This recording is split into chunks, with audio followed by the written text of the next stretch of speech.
So confronting would be when you need to speak with somebody, maybe for the third or fourth time about something that they've done, and you need to up the ante because you've already talked with them about it a couple times and it continues to be an issue. Or the thing that they've done right out of the gate is so unacceptable that you're not going to have 1, 2, 3 conversations in the hope that they change it. You need to confront them right out of the gate and say it's not okay. So in those situations, you insert a step after naming your contribution, which is you identify what's at stake if they don't change their behavior. And we're even encouraged to use that language of what's at stake. So let me give you an example. I had a friend who called me up one day and her son had taken the family car without her permission.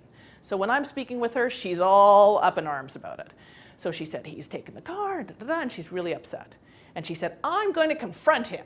And she knew about these steps. So we're walking through the steps and I'm trying to be mindful of her emotional tenor. And we get to the part about what's at stake. So I said, what's at stake here? What's the consequence if he does this again? And she said, if he does this again, I will be so mad.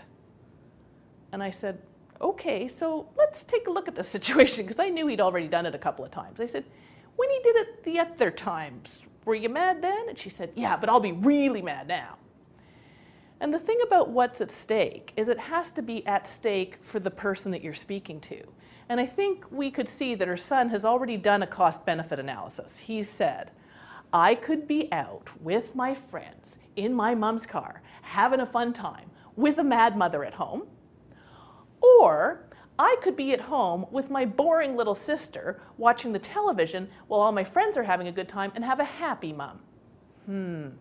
Which one do I choose? Well, we've seen which one he chose. He's busily driving downtown in her car. So her being mad isn't enough at stake for him. So I reminded her that at stake needs to be for the person you're speaking with. So then she said, well, the only thing he seems to care about is girls. So maybe if I said to him, if you take that car again, you will never have a girlfriend. That would get his attention. And again, I'm trying to be careful because I understand she's upset. And I said, I'm sure it would get his attention. Now, is it something that's within your power? Because of course, what's at stake needs to be something you have control over, a consequence you're going to impose. So of course, him not having a girlfriend isn't a consequence she can impose.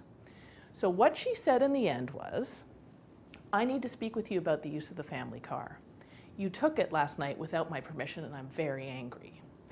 I may have contributed to the situation by not letting you know the last time that this could never happen again.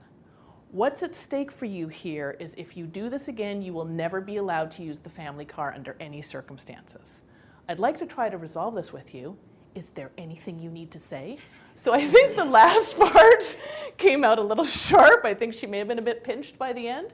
But you can see how you name what's at stake. And we can certainly do that in workplace context as well. So it has to be something that's within your control, a consequence that you're prepared to impose, and whether it's you're going to speak to the person's manager, or whether if you are the manager, you're going to put a letter in the file, there's going to be some consequence if they do the action again. And then you leave it to them to decide how they want to behave.